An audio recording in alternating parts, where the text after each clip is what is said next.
Shalom, Izzy here with Holy Language Institute at holylanguage.com, and welcome to this first of our 5-part tutorial course on how to use eSword, the best free Bible app that you can get for your iPhone or your iPad. And of course you can also get it for a Mac or for a PC also, but in this specific little course we're going to be talking about how to use the eSword app for your iPhone or your iPad, as you can see from this screenshot here. If you've ever celebrated Passover before, you may remember the question, why is this night different than all other nights? And I think the question could also be asked of this app. Why is the eSword app different than all other apps? Well, for one thing, it's free. For another thing, it has many Bible translations and versions that you can download, both directly through the app, and also I'm going to show you a little trick about how to get versions on your app that you can't even get directly through it. It's also very popular, which means it's not going anywhere anytime soon, and there's good support for it. It doesn't have a lot of bugs and little creepy crawlies, technologically speaking. And also, it has this tutorial course. So I'm going to be giving you a walkthrough in each of these 5 tutorials about how to use this app. My suggestion right now would be, if you're watching this on your phone, see if you can watch this tutorial on a second device, either another phone or on a computer or something, and that way you can actually follow along with your phone as you download the app and get it set up. So basically what we're going to be doing in these 5 tutorials, in the first one here, I'm going to show you how to tweak the settings in this app to get a really nice visual layout, and also how to make it maximally useful in your reading and studying experiences.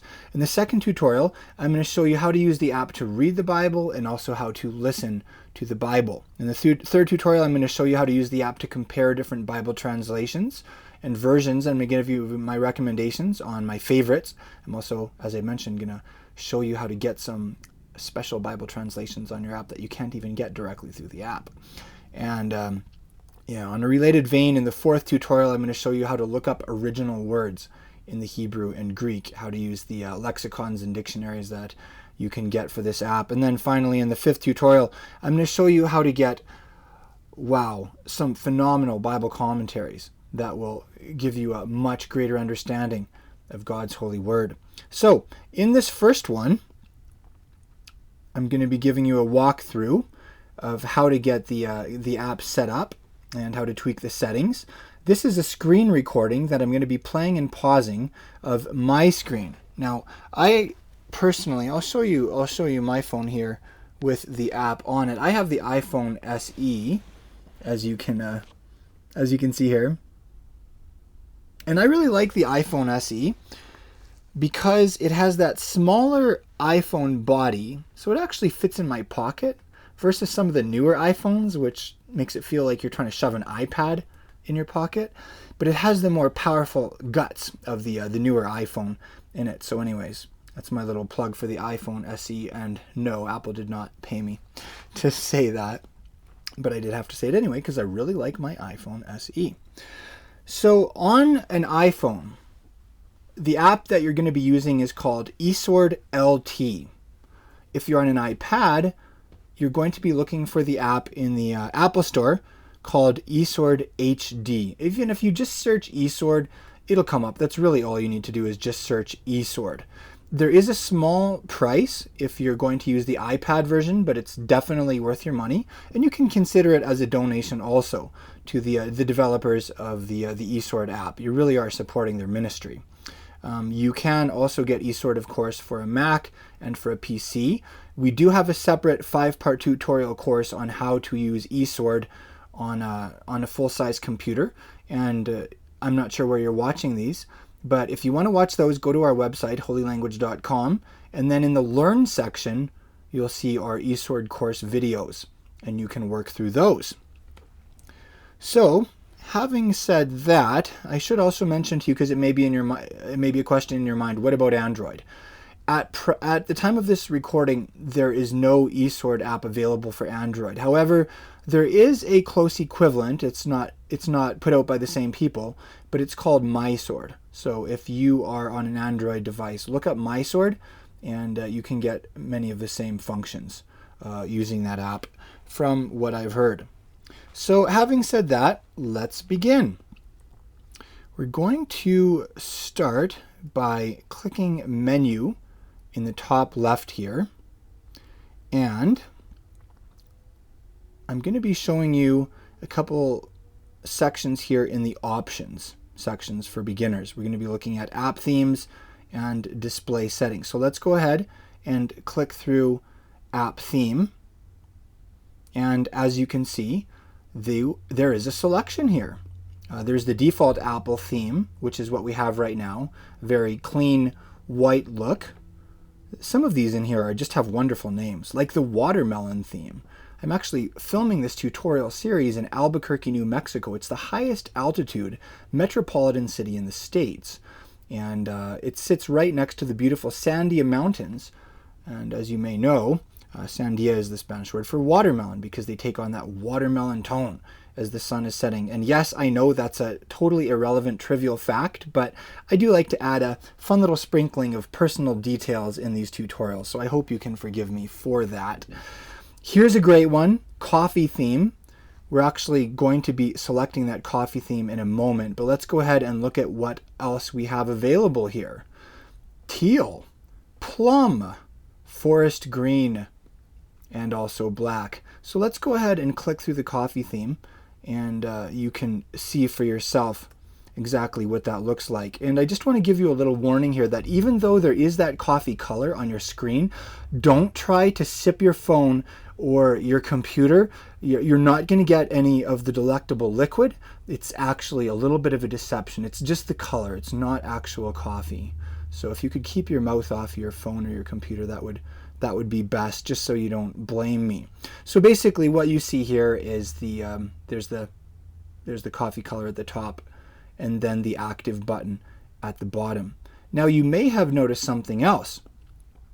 Previously there was this gobbledygook, shall we call it, at the top of the screen. You know, the time and whatever else. And for some reason, this may be a little, I don't know what it is. It might even be a little error. But when you change the theme, it makes the gobbledygook disappear. So if you're wanting to spend quality time with God and you don't know what time it is, you know, it's a little bit romantic to just, you know, let's say you're with your, you know, if you have a partner, let's say you're with your partner and you want to spend some romantic time together, what do? Well, you turn off the phones and you just lose track of time. And so maybe you want to spend that quality time with God, but you're reading His Word on your phone. That's hard. I mean, yeah, you can turn off your notifications, or you can even put it in airplane mode, but it's still going to show you the time. It's just not as romantic. So here is a nice little tweak for how to have a more romantic time with God, reading His Word. Change the app theme, and it will make the unromantic gobbledygook disappear. All right, so that's the coffee theme. Let's go back now and click Menu, and we're going to go back down again to the app theme here. And this time we are going to scroll down to black. Black is my personal favorite. For some people that can be a little bit of a depressing color, or non-color if you prefer. But I like it because it has that classic old-fashioned black leather Bible feel to it. So we're going to be using the black theme, and we will bounce around a little bit back to the regular Apple theme later also, but for now we're going to be using the black theme. So let's go ahead and we will click that.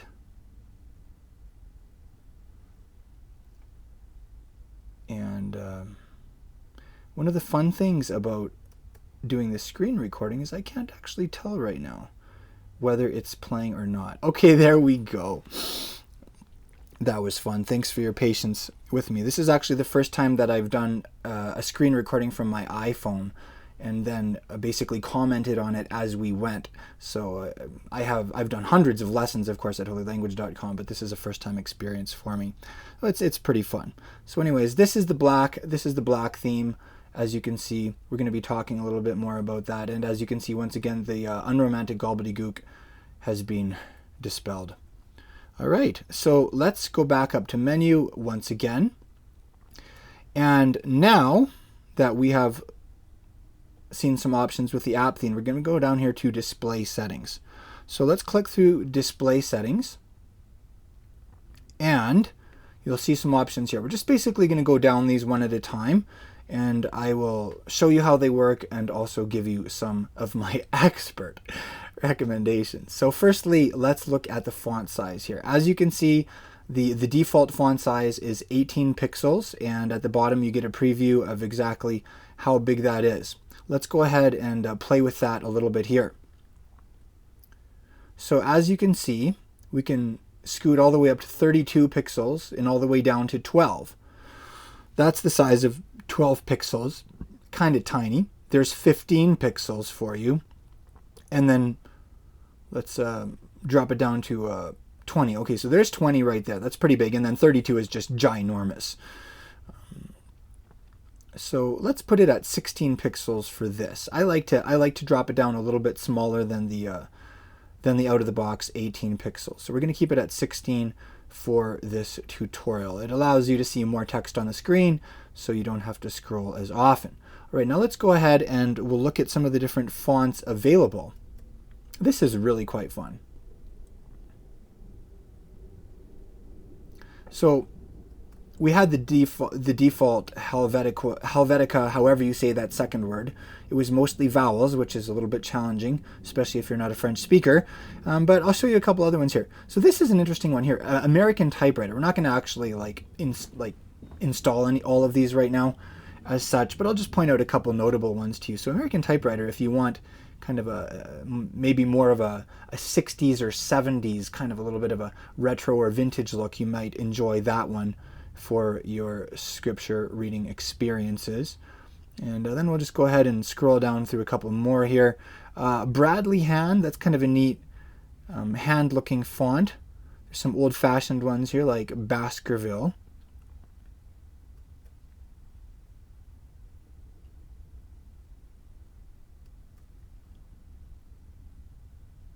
There's Georgia. We're going to come back to that in a moment. There you can see Helvetica is the default.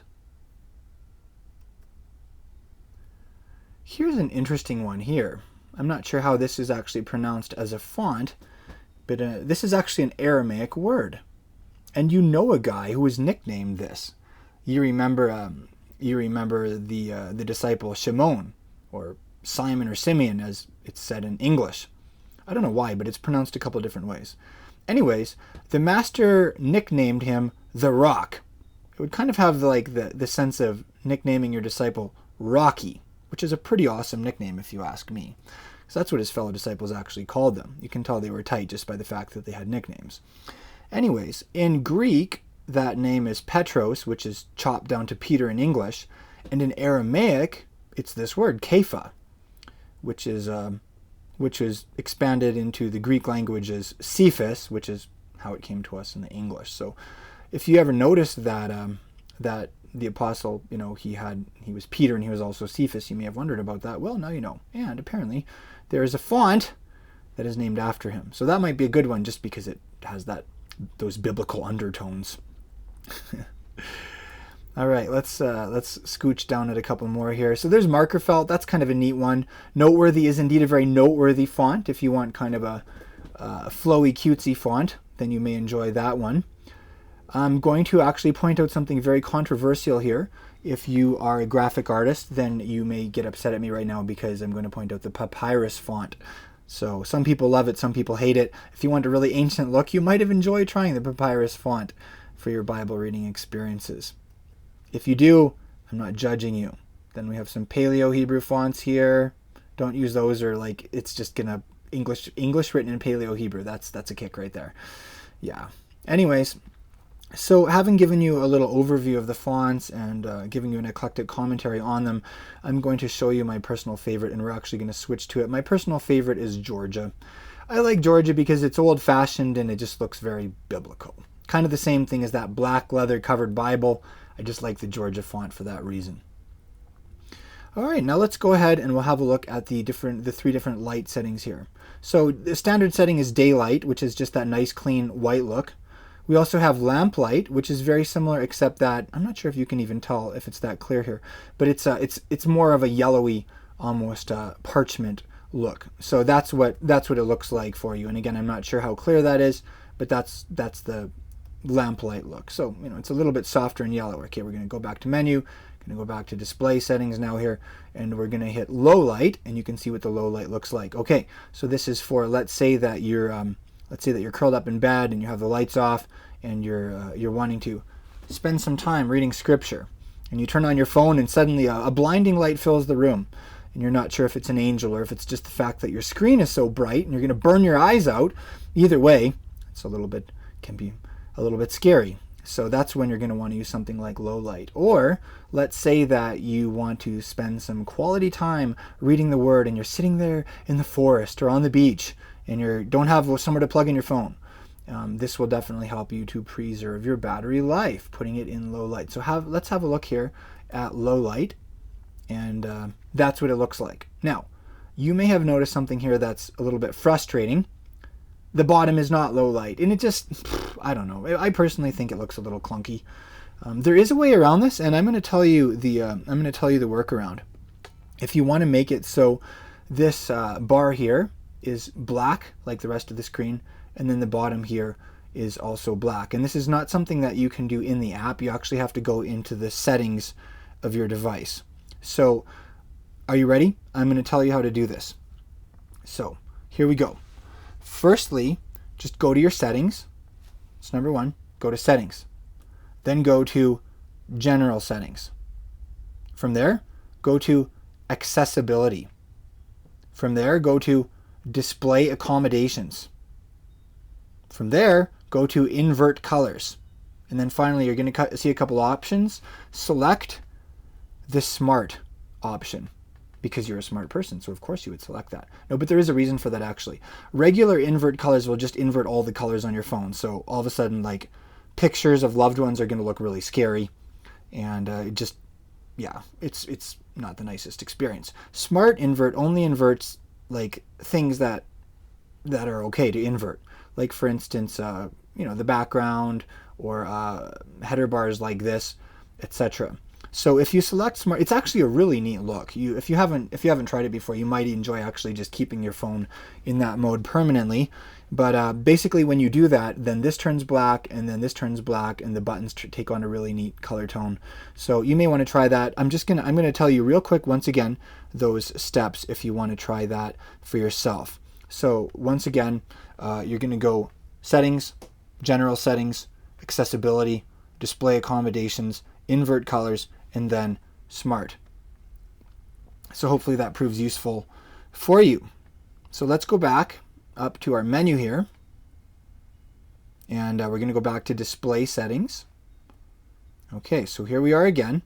Let's turn off our low light and go back to daylight, and then we're going to go back to menu, go back to display settings, and here we are once again.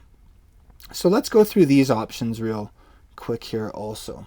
Some of these speak for themselves. For instance, I think we probably all know what the red letters are. There are some Bible versions that have the words of Jesus. Of course, his Hebrew name is Yeshua. As a Jewish follower of Yeshua, I like to call him by his Hebrew name. So there are some versions that have the words of Yeshua in red letters. You might like that. You might not. Maybe you don't like having red and green in the same verse, unless you live in New Mexico, where the big question is red or green chili. In all probability, you don't live in New Mexico, though, so you might not like that. So let's go ahead, and we're actually going to turn that off. So as you can see, that's off. That's what it looks like on. Let's leave it at that. Okay, complete reference. Did you just see that? When we turned it off, so the default setting is to tell you the name of the book in short, and then the chapter and verse. However, you may know which chapter you're on, and you probably know the book that you're reading in, so that is a little bit superfluous, and it's also just a little bit, maybe it's clutter. So let's go ahead and let's turn off the complete reference, and then it just has the verse number like this. Okay, section headings. Once again, you may find this superfluous, so you may want to remove it. The section headings are these headings at the beginning of each section, that the translators inserted to give you a sense of when each section began. Of course, those are not in the original text, and if you're a purist like me, then you don't like those things. So you may want to turn off the section headings so you just get the pure text like that. Navigation indicators. Okay, so that's what it looks like on, that's what it looks like off. Okay, navigation indicators. Oops, I'm not sure if you just saw what happened when we turned those off. Let's turn them back on for a second and then off. Okay, so you saw the little arrows there. Those are the navigation indicators. And basically, if you click on, let's say that you're on chapter 3 of John, as you can see we are there. If you click on the right-hand navigation indicator, it's going to jump over to chapter 4. Pretty straightforward. However, there is another way of doing that. Just swipe. You can just swipe right or left and it's going to do the exact same thing. So, if you like a really clean look on your screen, turn off the navigation indicators and just swipe right and left. However, you may want to use them if it's more convenient for you to do it that way, or if it just gives you a sense of security. These are especially handy when you're looking at Hebrew words in dictionaries and lexicons. So you will want to keep that in mind either way. All right, and then finally, let's look at Bible study mode here. Okay, so there are the navigation indicators one more time, and we're actually going to leave them on. Now let's look at Bible study mode. So basically, when you turn this on, you can't see a difference because you can't see a difference in the preview. So let's go back to our Bible reading screen, and can you see the difference here now? Instead of just having text, we also have this section at the bottom where it has the verse that's selected. So verse 1 is selected, and then it shows you the Strong's numbers. So if a Strong's number, of course, the Strong's numbers, it's a concordance. It's a comprehensive dictionary of the Hebrew and Greek words in the Bible. So if there's an H at the beginning, it's a Hebrew word. If there's a G, of course, it stands for a Greek word. So obviously the Old Testament is the Tanakh, the Hebrew Bible, and it's in Hebrew. So we see words prefaced by H. So basically, if you click through that, it's going to show you the Strong's dictionary entry and then any of the other dictionaries and lexicons that you have loaded. And yes, we will be looking at those in the next couple of tutorials. So if you're doing more in-depth Bible study and maybe you just want to know real quick what a word is, you can use this Bible study mode. Let's go ahead and just click on another verse or two here and you can see what that looks like. So you're on verse 1, you're on verse 2. Okay, there it shows you verse 2 with the Strong's numbers, verse 3, and it shows you those. All right. So that's Bible study mode. Let's go ahead and we're going to go back up to our menu here again.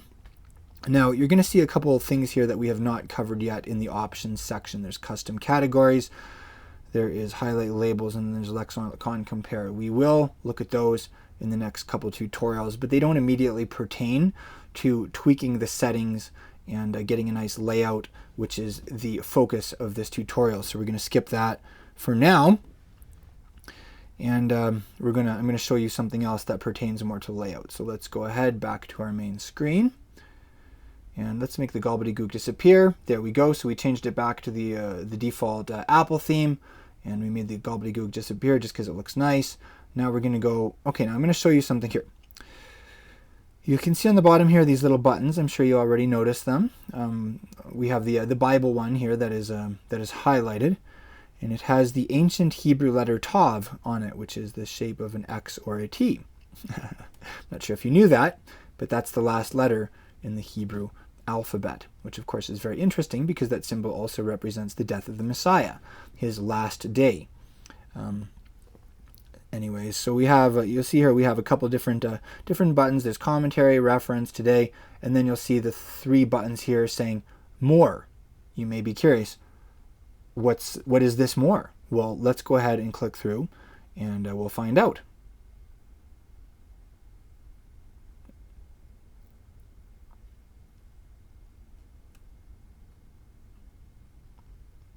And okay, there we go. And now we're going to click through more. There we are. So you can see that there's a dictionary button and a lexicon button, but they don't fit on the bottom of the iPhone screen. Maybe they would if you had a bigger iPhone or if you had an iPad. I don't know. I just know that this is the case with the SE. So you might not use some of these buttons and you may use others. And if you use your app on a regular basis, well, of course, it's incredibly not time efficient. Let's say that you are a real Bible nerd and you're constantly consulting your dictionary and lexicon collections, and you have to keep clicking on the more button to get there. Well, you just count the amount of time that takes over the course of your lifetime, and I could save you days and days just showing you how to get these down on the bottom screen to make them more accessible. So why don't I go ahead and do you that favor? So we're going to click Edit here at the top right. So let's go to Edit. And as you can see, we can drag the icons around to organize these tabs. Okay, so they don't call them buttons, they call them tabs. Let's call them tabs just to be consistent here. This is actually not the most intuitive thing, if you ask me. I had to mess around with it for a little bit to figure it out. I'm going to show you what exactly I mean. Let's say that you grab one of these tabs. Okay, so there's the Bible tab. You're trying to drag it and drop it somewhere, and it just doesn't want to drop anywhere. What do you do? Okay, so let's try the commentary one. Again, commentary isn't dragging and dropping anywhere either. Well, let me show you how this works. So what you're going to do is drag and drop, and then you're going to drop it down to the bottom. Okay, there, and it anchored in the bottom. See, now dictionary is right next to Bible. And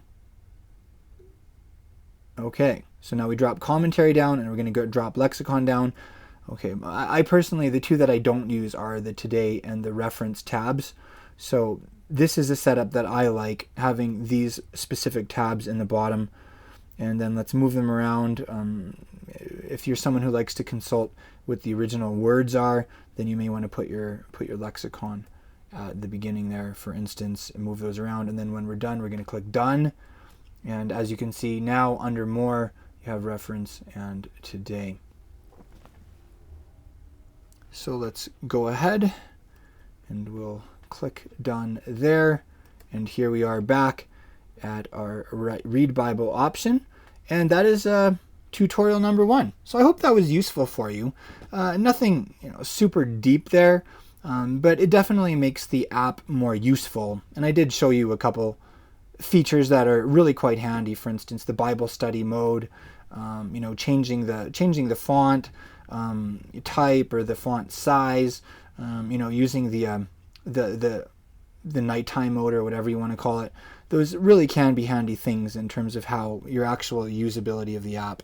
So thanks for joining me in that little conversation. I hope it was fun and valuable for you. In our next tutorial, we're going to be looking at how to use this app to read the Bible in different translations, and how to get around, find chapters, verses, how to bookmark stuff, etc. And then also how to listen to the Bible. This is especially useful, for instance, if you want to, let's say, put on the scriptures for your kids as they're going to sleep, or listen to the Word of God as you're driving to work, or working out or something, and just get the Word in you and edify yourself, build yourself up spiritually. So you're working out not just physically, but spiritually. So do join me for the next tutorial. And if you haven't come to see us at holylanguage.com, you're definitely welcome to come and see us and learn the Word of God and learn about the original Hebrew Jewish context of the Bible there. All right, well, once again, thanks for joining me in this tutorial, and I'll see you again right away in tutorial number 2.